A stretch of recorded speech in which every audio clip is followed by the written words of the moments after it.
everyone. Welcome back to another edition of Lunchtime Storytime. Today, I'm excited to be reading this book called Trombone Shorty, which is a true story about a musician named Trombone Shorty Andrews. I'm going to try and make sure that you can see the illustrations in this one in particular because it's just so beautifully illustrated. I'm having a little bit of trouble because I have the unusual problem of it being too sunny in my living room. So hopefully that won't affect the reading process too much. And then, of course, we'll read another chapter from Paddington later.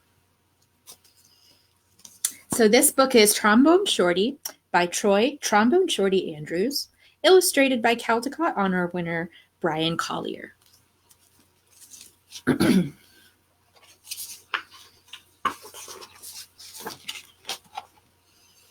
Where you at? Where you at? We have our own way of living down here in New Orleans, and our own way of talking, too. And that's what we like to say when we want to tell a friend hello. So, where you at? And also, I'm not going to try and do a New Orleans accent because I would not be able to. I have never lived in New Orleans. I'm just going to use mine, and y'all will have to use your imagination. I feel like that will be definitely less offensive. Lots of kids have nicknames, but I want to tell you the story of how I got mine.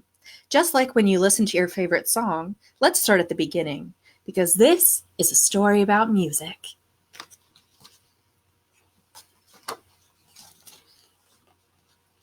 Let's see. But before you can understand how much music means to me, you have to know how important it is to my hometown, my greatest inspiration. I grew up in a neighborhood in New Orleans called Treme. Any time of day or night, you could hear music floating in the air. Let's see if we can get in closer.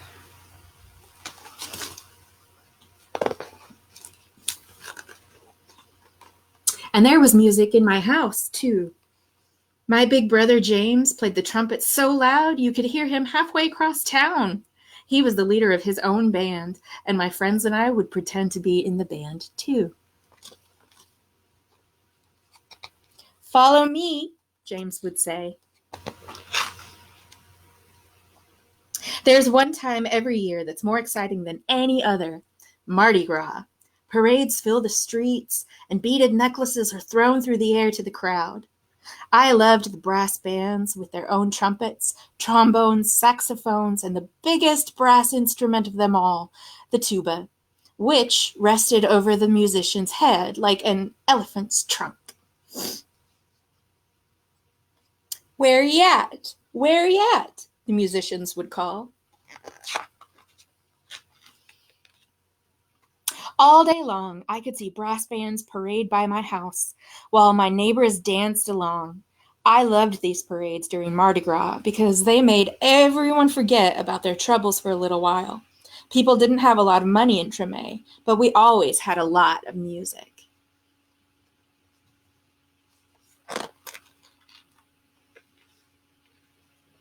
I listened to all these sounds and mixed them together, just like how we make our food. We take one big pot and throw in sausage, crab, shrimp, chicken, vegetables, rice, whatever's in the kitchen, and stir it all together and let it cook. When it's done, it's the most delicious taste you've ever tried. We call it gumbo, and that's what I wanted my music to sound like. Different styles combined to create my own musical gumbo. And here is a woman making gumbo in a pot.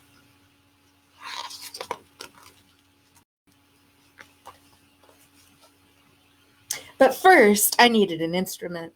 The great thing about music is that you don't even need a real instrument to play, so my friends and I decided to make our own.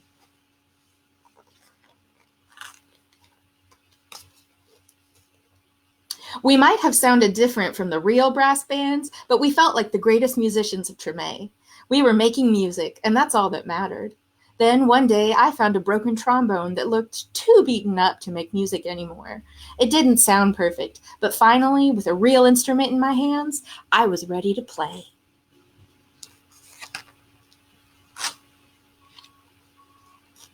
The next time the parade went by my house, I grabbed that trombone and headed out into the street. My brother James noticed me playing along and smiled proudly. "Trombone Shorty," he called out, because the instrument was twice my size. Where you at?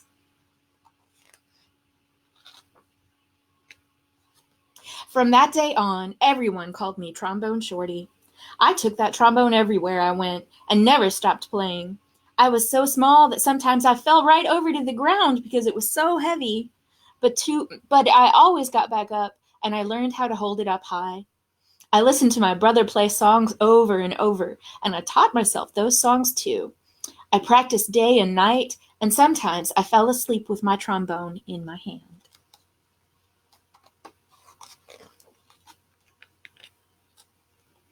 One day, my mom surprised me with tickets to the New Orleans Jazz and Heritage Festival, the best and biggest music festival in town.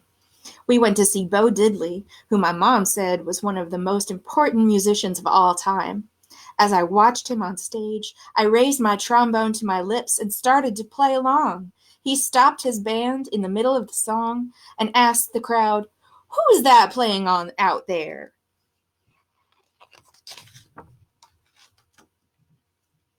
Everyone started pointing, but Bo Diddley couldn't see me because I was the smallest one in the place. So my mom held me up in the air and said, "That's my son, Trombone Shorty." "Well, Trombone Shorty, come on up here," Bo Diddley said. The crowd passed me overhead until I was standing on the stage next to Bo Diddley himself. I walked right up to the microphone and held my trombone up high in the air, ready to blow. "What do you want to play?" Bo Diddley asked. "Follow me," I said. After I played with Bo Diddley, I knew I was ready to have my own band. I got my friends together, and we called ourselves the 5 o'clock band because that was the time we went out to play each day after finishing our homework.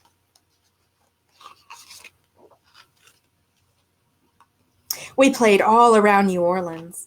I practiced, and soon my brother James asked me to join his band.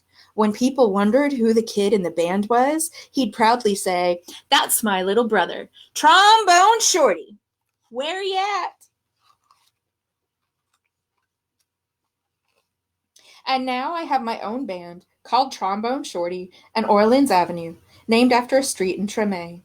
I've played all around the world, but I always come back to New Orleans. And when I'm home, I make sure to keep my eyes on the younger musicians in town and help them out, just like my brother did for me.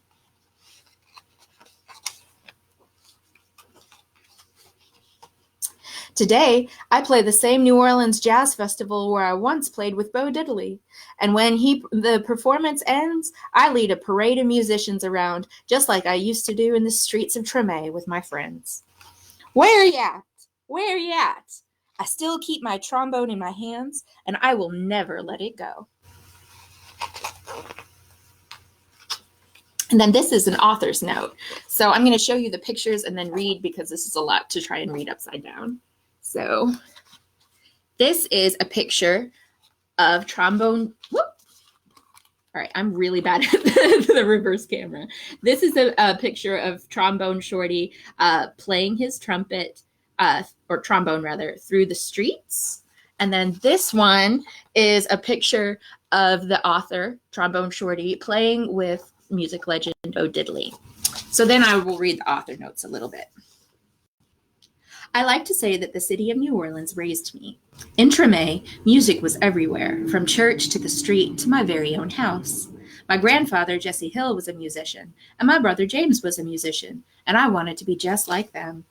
There were people always coming and going from my house, but music was the thing we had in common. No matter how tough things got, listening to music always made me feel better. When I was very young, my neighborhood friends and I would pretend that we were like the brass bands that would parade down our streets. And because we couldn't afford instruments, we really did make them out of whatever we could find. The box from a 12-pack of soda could be fastened around the neck with Mardi Gras beads to become a drum, and pencils became drumsticks. I used to hoist an old big-wheel bicycle over my shoulders and pretend it was a tuba. Empty bottles became horns and wind instruments. Thankfully, I got my first trombone when I was 4 years old, and by age 6, I was leading my own band. The only reason I succeeded as a musician was because I practiced every day. Practicing was easy to do because I loved music so much. I knew that if I just kept playing, good things would happen to me. I felt it in my bones. I played around town with my friends for many years, and together we tried to soak in everything we could about the incredible musical traditions of New Orleans. I felt lucky that the previous generations of New Orleans musicians wanted to share their craft with me. It was my job to carry on this musical heritage. I attended the New Orleans Center for Creative Arts and started to develop my own musical style, one that paid tribute to New Orleans' own jazz, blues, and gospel, but also mixed in other kinds of music that I loved, like rock and roll, funk, and hip hop. I called it super funk rock. My music caught the eye of Lenny Kravitz, and at age 19, I joined the horn section of his band. This led to performing with other incredible musicians over the years, such as U2, Green Day, Eric Clapton, B.B. King, Prince, and many more. I formed my own band, Trombone Shorty and Orleans Avenue, and together we've released 3 studio albums and even played at the Grammy Awards. In 2012, I had the honor of performing for President Barack Obama at the White House for a Black History Month celebration. In 2013, I was chosen to play the coveted closing set at the New Orleans Jazz and Heritage Festival, the same festival where I performed with Bo Diddley when I was a child. As important as it is for me to carry the torch for the music of New Orleans, it's even more important for me to make sure that this tradition continues. So in 2010, I launched the Trombone Shorty Foundation and Trombone Shorty Music Academy to make sure that the music and culture of New Orleans stay alive. While I've been fortunate enough to travel the world and share my music, I always return home to New Orleans. Nothing has been more inspiring to me than working with the children there. I wanted to write this book to try and inspire hope in kids who might be growing up in difficult circumstances, but who also have a dream, just like I did. I'm living proof that as long as you work hard, you can make your dreams take flight. And here is a picture of the author, Mr. Trombone Shorty Andrews himself. So apologies to any New Orleans residents. I hope I didn't butcher any place names too badly, but this book is so pretty that I wanted to be able to share it. All right. And now we have another chapter of Paddington Bear. I do believe that we were on chapter 14. Yes, we're on chapter 14. Paddington makes a bid. And look how much of the book we've gotten through. We have about halfway. We've gone about halfway through, which I think is very exciting. I'm loving the time we're spending together reading, and I hope you do too. So this is chapter 14. Paddington makes a bid. Mr. Gruber kept an antique shop in the Portobello Road near the Browns' house, and Paddington usually called in when he was doing the morning shopping so that they could share a bun and a cup of cocoa for their elevensies. In his younger days, Mr. Gruber had been to South America, and so they were able to have long chats together about darkest Peru while sitting in their deck chairs on the sidewalk. Paddington always looked forward to seeing Mr. Gruber, and he often lent a paw around the shop. Most of the shops in the Portobello Road were interesting, but Mr. Gruber's was the best of all. It was like going into Aladdin's cave. There were swords and old suits of armor hanging on the walls, gleaming copper and brass pots and pans stacked on the floor, pictures, china ornaments, pieces of furniture and pottery piled up to the ceiling. In fact, there was very little one way and another that Mr. Gruber didn't sell, and people came from far and wide to seek his advice. Mr. Gruber also kept a huge library of second-hand books in the back of his shop, which he had let Paddington consult whenever any problems cropped up. Paddington found this most useful, as the public library didn't have a bears department, and the librarians usually looked at him suspiciously when he peered through the window at them. It was while he was sitting back in his deck chair drinking cocoa and admiring the view that Paddington noticed Mr. Gruber's shop window for the first time that morning. To his surprise, it looked unusually empty. "Ah," said Mr. Gruber, following his glance. "I had a very busy day yesterday, Mr. Brown. A big group of American visitors came round, and they bought all kinds of things. As a matter of fact," he concluded, "I did so well, I have to go to an auction this afternoon to pick up some more antiques." "An auction?" said Paddington, looking most interested. "What does it look like, Mr. Gruber?" Mr. Gruber thought for a moment. "Well," he began, "it's a place where they sell things to the highest bidder, Mr. Brown. All kinds of things. But it's very difficult to explain without actually showing you." Mr. Gruber rubbed his glasses and coughed. I suppose, Mr. Brown, it wouldn't be possible for you to come along with me this afternoon, would it? Then you could see for yourself." "Oh, yes, please, Mr. Gruber," exclaimed Paddington, his eyes gleaming with excitement at the thought. "I should like that very much indeed." Although they met most days, Mr. Gruber was usually busy in his shop, and they seldom had the opportunity of actually going out together. At that moment, a customer entered the shop, and so, having arranged to meet Mr. Gruber after lunch, Paddington raised his hat and hurried back home to tell the others. Said Mrs. Bird, when she heard all about it over lunch.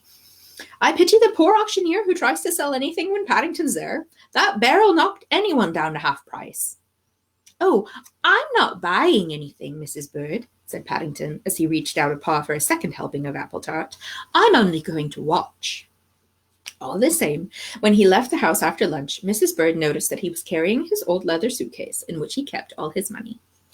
"It's all right, Mrs. Bird," said Paddington as he waved goodbye with his paw. "It's only in case of an emergency."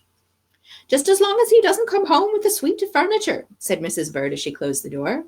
"If he does, it'll have to go in the garden." Paddington felt very excited as he entered the auction rooms. Mr. Gruber had put on his best suit for the occasion, and a number of people turned to stare at them as they came through the door. Having bought 2 catalogues, Mr. Gruber pushed his way to the front so that Paddington would have a good view. On the way, he introduced him to several of the other dealers as Mr. Brown, a young bear friend of mine from darkest Peru who's interested in antiques. They all shook Paddington's paw and whispered that they were very pleased to meet him. It was all very different from what Paddington had expected. It was really like a very big antique shop, with boxes and tables loaded with china and silver around the walls. There was a large crowd of people standing in the middle of the room, facing a man on a platform who appeared to be waving a hammer in the air. "That's the auctioneer," whispered Mr. Gruber. "He's the man you want to watch. He's most important." Paddington raised his hat politely to the auctioneer, and then settled down on his suitcase and carefully looked around. After a moment, he decided he liked auctions. Everyone seemed so friendly. In fact, he had hardly made himself comfortable before a man on the other side of the room waved his hand in their direction. Paddington stood up, raised his hat, and waved a polite paw back. No sooner had he sat down than the man waved again. Being a polite bear, Paddington stood up and once more waved his paw. To his surprise, the man stopped waving almost immediately and glared at him instead. Paddington gave him a hard stare and then settled down to watch the man on the platform, who appeared to be doing something with his hammer again. "Going," the man shouted, hitting his table. "Going, gone. Sold to the young bear gentleman in the hat for £3.50. "Oh, dear," said Mr. Gruber, looking most upset. "I'm afraid you've just bought a set of carpenter's tools, Mr. Brown." "What?" said Paddington, nearly falling off his suitcase with surprise. "I've bought a set of carpenter's tools?" "Come along," said the auctioneer sternly. "You're holding up the proceedings. Pay at the desk, please." "A set of carpenter's tools," exclaimed Paddington, jumping up and waving his paws in the air. "But I didn't even say anything." Mr. Gruber looked most embarrassed. "I'm afraid it's all my fault, Mr. Brown," he said. "I should have explained auctions to you before we came in. I think perhaps I'd better pay for them, as it wasn't really your fault. You see," he continued when he returned to the desk, "you have to be very careful at a sale, Mr. Brown." Mr. Gruber went on to explain how the auctioneer offered each item for sale, and how, after one person had made a bid for something, it was up to anyone else who wanted it to make a better offer. "If you nod your head, Mr. Brown," he said, "or even scratch your nose, they think it's a sign you want to buy something. I expect the auctioneer saw you raise your hat just now and thought you were bidding." Paddington wasn't at all sure what Mr. Gruber meant, but having carefully made sure the auctioneer wasn't looking, he quickly nodded and then sat very still while he watched the proceedings. Although he didn't say anything to Mr. Gruber, he was beginning to wish he hadn't come to the auction. The room was hot and crowded, and he wanted to take his hat off. Apart from that, he was sitting on the handle of his suitcase, which was most uncomfortable. He closed his eyes and was just about to try and go to sleep when Mr. Gruber nudged his paw and pointed to the catalogue. "I say, Mr. Brown," he said, "the next item is very interesting. It's an old pistol, the sort highwaymen used. They're quite popular just now. I think I shall try bidding for it." Paddington sat up and watched excitedly as the auctioneer held the pistol in the air for everyone to see. "Lot 34, he shouted. "What my bid for this genuine antique pistol?" £20, came a voice from the back of the room. £20.50, called Mr. Gruber, waving his catalog. £22, came another voice. Oh dear, said Mr. Gruber, making some calculations on the side of his catalogue. £22.50. 23, came the same voice again. Paddington stood on his case and stared across the room. That's the man who made me buy the carpenter's tools by mistake, he whispered, tapping Mr. Gruber excitedly.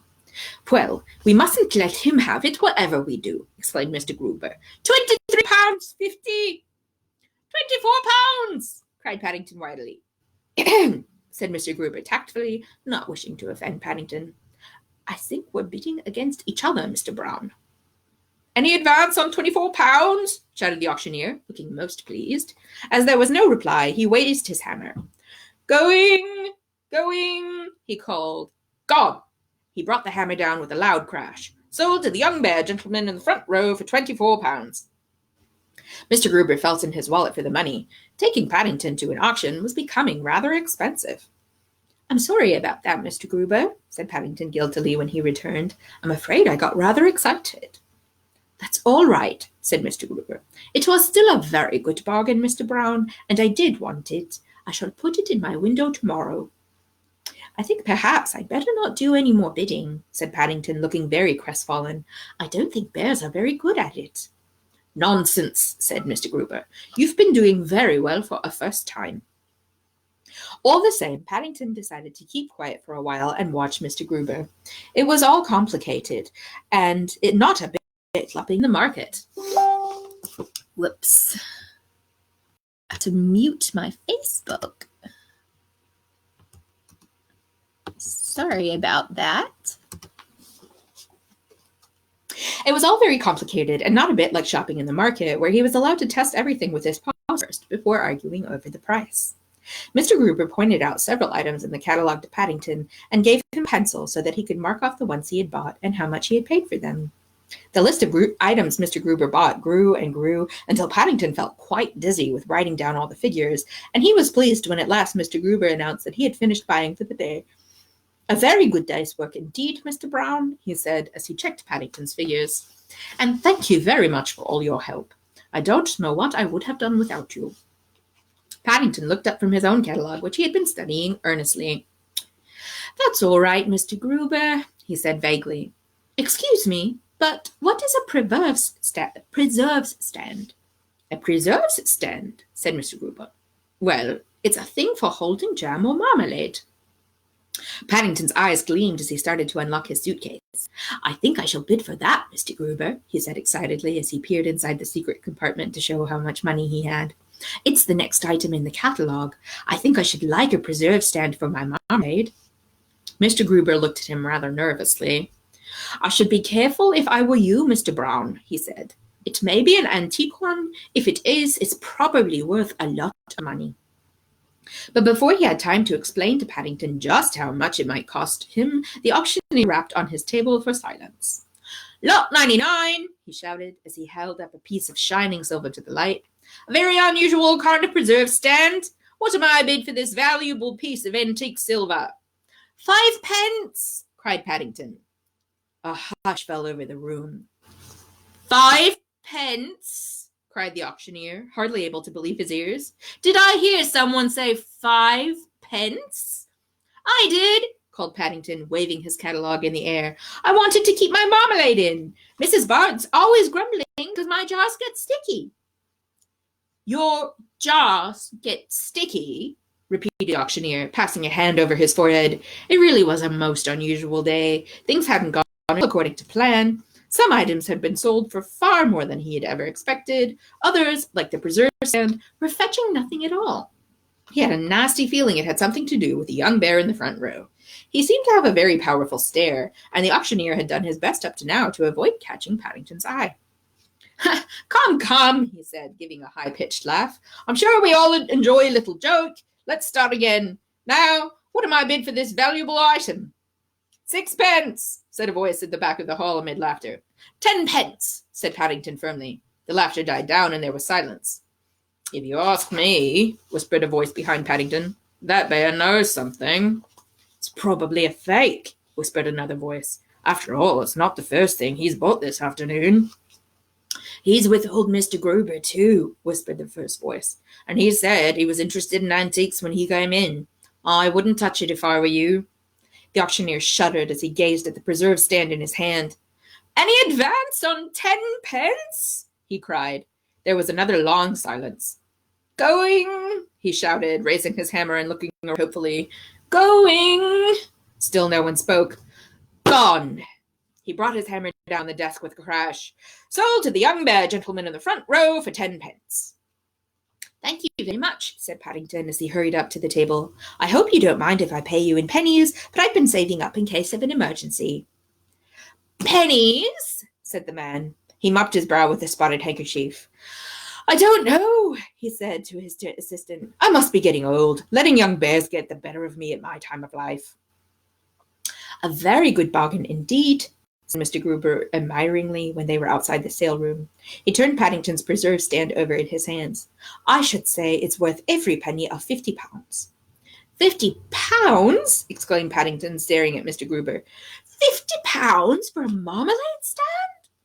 At least that, said Mr. Gruber. I'll put it in my window for you if you like, Mr. Brown. Paddington thought hard for a moment. I think I would like you to have it as a present, Mr. Gruber, he said at last. I don't expect you'd have bought the carpenter's tools if I hadn't been at the auction. Mr. Gruber looked most affected by Paddington's offer. That's very kind of you, Mr. Brown, he said. Very kind of you indeed. But I know how fond you are of marmalade, and I'd much rather you had it. Besides, he added, I've had a very good day, and I think it was worth the price of the carpenter's tools just to see the expression on the auctioneer's face when you offered him 5 pence for the preserve stand. Mr. Gruber chuckled at the thought. I don't think he's had many dealings with young bears before, he said. I've said it before, remarked Mrs. Bird later that evening, and I'll say it again. That bear's got an eye for a bargain. The Browns were having a late supper before going to bed. Paddington's antique stood in the center of the table in a place of honor. He had spent most of the evening polishing it until he could see his whiskers on the side, and Mrs. Bird had opened a new jar of his favorite marmalade especially for the occasion. There was a blissful expression on Paddington's face, that part of it which could be seen behind bread and buttercrumbs and smears of marmalade. I think, he announced amid general agreement, preserves taste even nicer when they come out of an antique. Especially, he added, as he dipped his paw into the marmalade, a 10-penny one. So the next chapter, which we will read on Monday, is Paddington Cleans Up. So remember, there won't be a story tomorrow because tomorrow is Saturday, but I will be back on Monday with another story.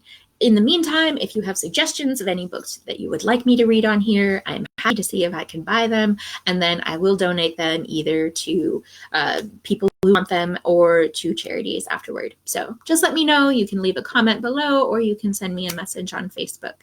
I hope you have a wonderful weekend. Enjoy the sunshine while you can, and do something fun today. Bye!